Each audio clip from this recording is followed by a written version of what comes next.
The scream tore through the compound before the sun had even finished rising. Ngozi stood frozen in her bedroom doorway, the phone slipping from her trembling fingers, her wrapper barely tied around her waist, her eyes locked on the message glowing on the screen. It was not the words that broke her. It was the photograph beneath them, her husband's hand, her best friend's fingers laced through it, a hotel receipt with a timestamp from 2 nights ago, the same night he told her he was stuck at a site meeting in Lekki. She did not cry immediately. She simply sat down on the cold tiled floor, phone clutched to her chest, and whispered the same 4 words over and over like a prayer that refused to be answered. It was her. It was her. Her hands shook so violently that the phone slid from her lap and clattered against the tile. The screen still glowing, still displaying the image that had just ended her marriage without her husband even knowing it yet. Somewhere down the hallway, she could hear the soft snore of her 6-year-old son, oblivious to the wreckage unfolding just a few rooms away. She pressed a fist against her mouth to stop herself from screaming again, because if she screamed, the children would wake, and if the children woke, she would have to pretend, and she did not know if she had the strength left in her body to pretend anymore. Before we dive deeper, let us know in the comments where you're watching from.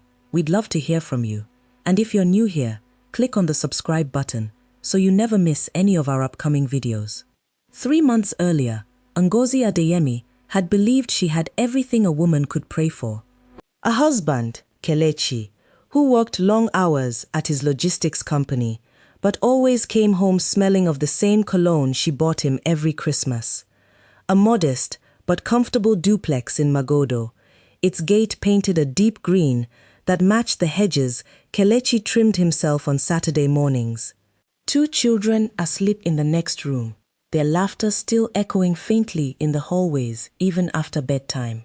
And a friend, Adaeze, who had been by her side since their university days at the University of Lagos, through heartbreaks, job losses, and the death of Ngozi's mother 4 years ago. Adaeze was the kind of friend people said God himself had sent. Beautiful in a striking magazine cover way, with deep dark skin, sharp cheekbones, and a laugh that filled every room she entered. She had a way of making Ngozi feel seen, heard, understood, in a way that even Kelechi sometimes failed to do. When Ngozi called her at midnight crying about work stress, Adaeze picked up on the first ring. When Ngozi doubted herself as a mother, Adaeze reminded her she was doing enough. When Ngozi felt invisible in her own marriage, Adaeze was the mirror that reflected her worth back to her. Nobody, absolutely nobody, could have convinced Ngozi that the same woman who held her hair back when she vomited from food poisoning would one day be the reason her marriage collapsed into ash. It started small, the way small fires always do.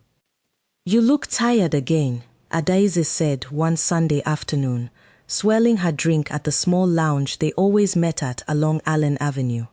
The music was low, the kind of Afrobeat playlist that made every conversation feel private, even in a crowded room. "Is Kelechi even seeing you these days? Or is he married to that company of his?" Ngozi laughed it off, waving a dismissive hand. "He's just busy expanding the business, Ada. You know how it is. The new contract with the shipping company has him running around like a headless chicken." "I know how it is," Adaeze repeated, slower this time, her eyes narrowing slightly, "because I've seen how it always starts. First it's busy, then it's distant, then one day it's divorce papers on the table, and you're the last person to know why." Ngozi frowned, uncomfortable, setting her glass down harder than she intended. "Kelechi is not like that." "No man thinks he's like that," Adaeze said, "until he becomes exactly like that." At the time, Ngozi brushed off the comment as her friend's usual bluntness, the same bluntness that made Adaeze so refreshing to be around. She didn't sugarcoat things. She didn't pretend, and in a world full of people smiling in your face while gossiping behind your back, Adaeze's honesty felt like a gift. But the comments did not stop there. They multiplied, week after week, like seeds planted in fertile soil, waiting patiently to sprout. "Did you check his phone this week?" Has he taken you out anywhere nice lately? Or is it always just house, office, house? You know, my cousin's marriage looked exactly like yours before it fell apart. Everybody thought they were the perfect couple too. Each sentence was a small splinter, barely noticeable on its own, but slowly, methodically, working its way under Ngozi's skin. Ngozi began to notice things she had never paid attention to before. The way Kelechi's phone buzzed, and he glanced at it before setting it face down on the table. The way he sometimes answered calls on the balcony instead of in the living room. None of it had ever bothered her before Adaeze started asking questions. Now, every small habit felt like evidence in a trial she hadn't agreed to attend. Meanwhile, at home, Kelechi noticed the change in his wife before he could name it. She had grown quieter during dinners, her eyes searching his face for things that weren't there. She began asking questions she never used to ask. Where exactly were you today? Why didn't you pick my call at 2 p.m.? Who is Blessing that keeps texting you about invoices? Kelechi, a patient man by nature, answered every question honestly at first. He showed her his phone without being asked. He explained his schedule in detail he never used to bother with. He even started sending her a message every time he left one location for another, an unspoken peace offering to calm the storm he didn't yet understand. But patience, like everything else, has a breaking point. Ngozi, what is going on with you? He finally asked one night, sitting at the edge of their bed, his voice heavy with confusion, his tie still loosely hanging around his neck. You've been different, distant, suspicious of everything I do. Did I do something wrong? Ngozi looked at him, torn between the man she had loved for 8 years and the voice of the friend who had never once, in all those years, given her a reason to doubt her loyalty. I don't know, Kelechi, she said softly, refusing to meet his eyes. Maybe I'm just tired. Tired from what? He pressed gently, reaching for her hand across the duvet. Talk to me. Whatever it is, we can face it together. We always have. For a moment, something in Ngozi softened. The warmth of his hand, familiar after 8 years, still felt like home. She almost told him everything, every whispered warning from Adaeze, every seed of doubt that had been planted in her chest. But then her phone buzzed on the nightstand, a message from Adaeze arriving as if summoned by fate itself. Hope you're not letting him talk you out of trusting your instincts. Instincts don't lie, Ngozi. People do. She looked at the message, then at her husband's patient, waiting face, and the softness in her chest hardened again. I'm fine, she said, pulling her hand away. Let's just sleep. Kelechi lay awake long after her breathing evened out beside him, staring at the ceiling fan spinning lazily above them, wondering what had happened to the woman who used to fall asleep with her head on his chest, whispering about the future they were building together. He did not know, could not have known, that the answer was not a mystery inside their marriage at all, but a woman sitting comfortably outside it, pulling the strings with practiced patience.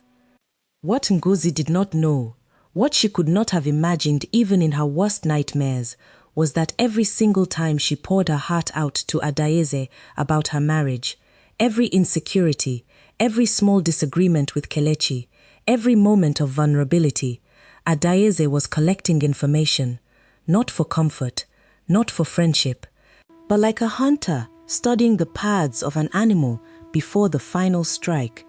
Because long before Ngozi ever noticed the cracks Adaeze kept pointing at, Adaeze had already noticed something else entirely. She had noticed Kelechi. It began at Ngozi's birthday dinner 2 years prior, an evening meant to celebrate love and friendship. The restaurant had been decorated with fairy lights strung across the ceiling, and Kelechi, ever the generous host, had complimented Adaeze's business plan for a boutique she was starting, offering to connect her with a supplier he trusted. It was innocent, a husband being kind to his wife's best friend. But Adaeze remembered that night differently.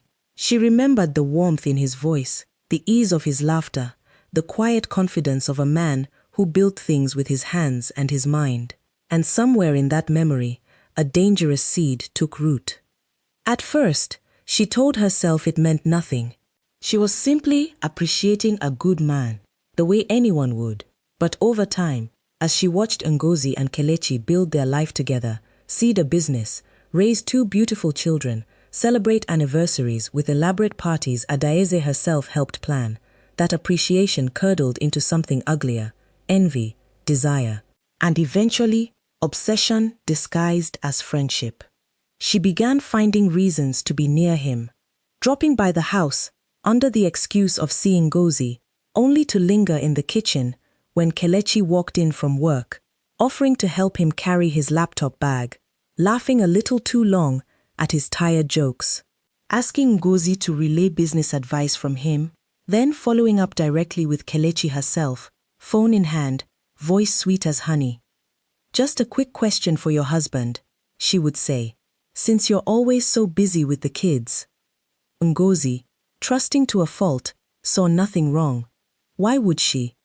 Adaeze was family. Adaeze had never once made her feel like a threat. But threats do not always announce themselves. Sometimes they arrive wearing the face of the person you trust the most. The first time Adaeze and Kelechi spoke without Ngozi's knowledge was over a business matter, an innocent enough beginning. Adaeze needed advice on negotiating rent for her new boutique space in Ikeja. Kelechi, always generous with his knowledge, offered tips over a phone call that lasted 20 minutes. The second call lasted 40. The third, over an hour.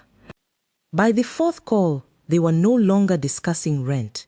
"You always know how to calm me down," Adaeze told him one evening, her voice softer than he had ever heard it, the background noise of her apartment fading as she settled into her couch. "Ngozi is lucky to have someone as patient as you." Kelechi, flattered but still faithful in his heart, laughed it off. "She's the one who deals with my stubbornness every day. I should be the lucky one." Still, Adaeze pressed gently, "Not every man listens the way you do. Most men just want to talk about themselves. You actually ask questions. You actually remember the answers." It was harmless flattery, the kind exchanged between friends every day across the world. But flattery, when repeated enough times, by someone determined enough, begins to feel like something else entirely. It begins to feel like being understood. And for a man who was quietly starting to feel unseen at home, thanks to a wife growing increasingly suspicious and distant because of whispers she didn't even realize were poison, that feeling of being understood was dangerously seductive. Meanwhile, the whispers continued, growing louder, sharper, more deliberate. "Ngozi, has he ever hidden his phone from you? Ngozi, why does he always take calls outside the house now? Ngozi, I'm just looking out for you." A friend who doesn't warn you isn't a real friend.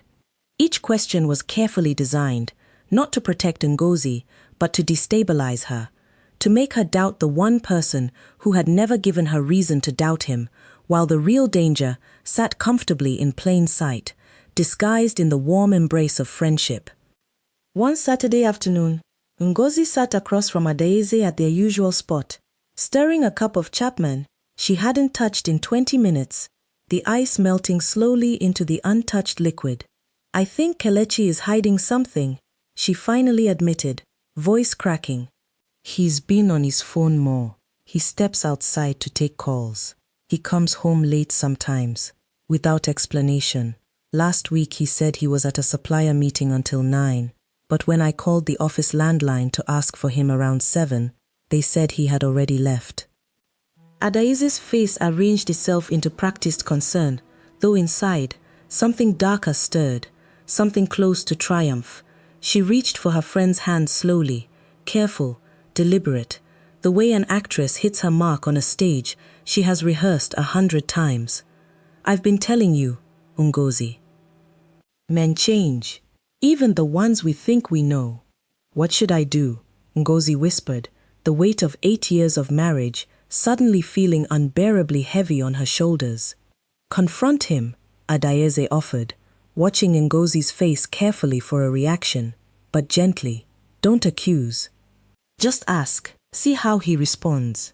A man with nothing to hide will answer calmly. A man who is guilty will get angry, because guilt always disguises itself as anger.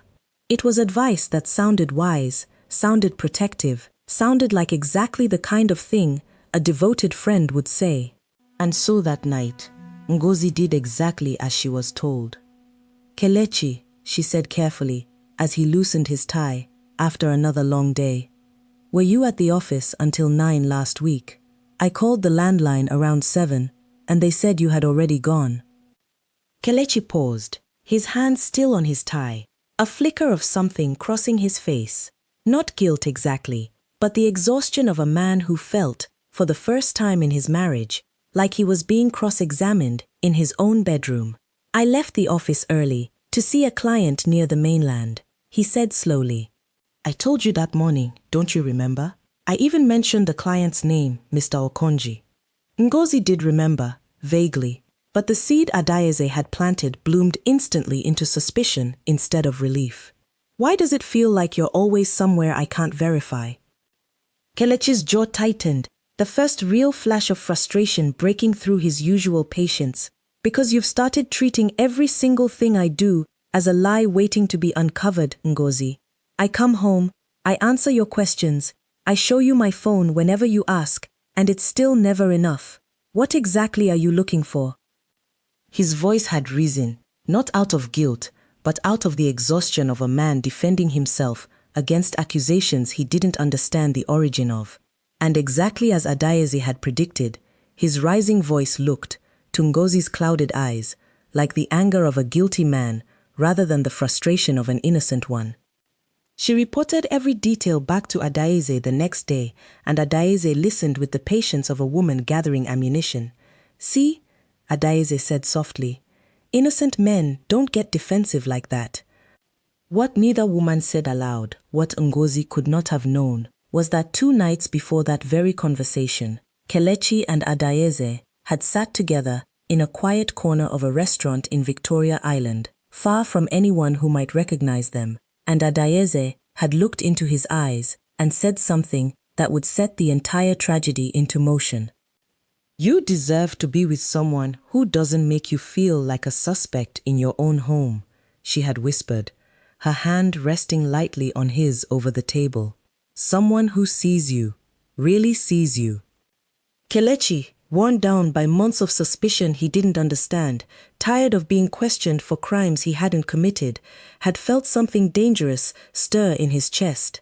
Guilt, yes, but also relief.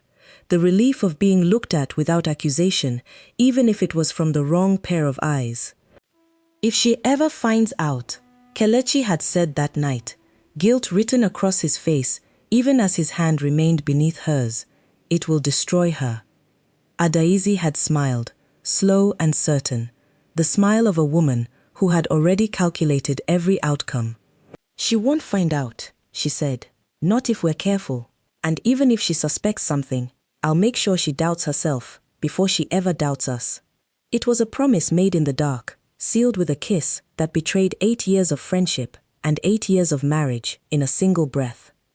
Back at the lounge on Allen Avenue, unaware of the conversation that had already taken place 2 nights earlier, Ngozi sat across from the very architect of her unraveling marriage, pouring out her fears to the one person who had engineered them.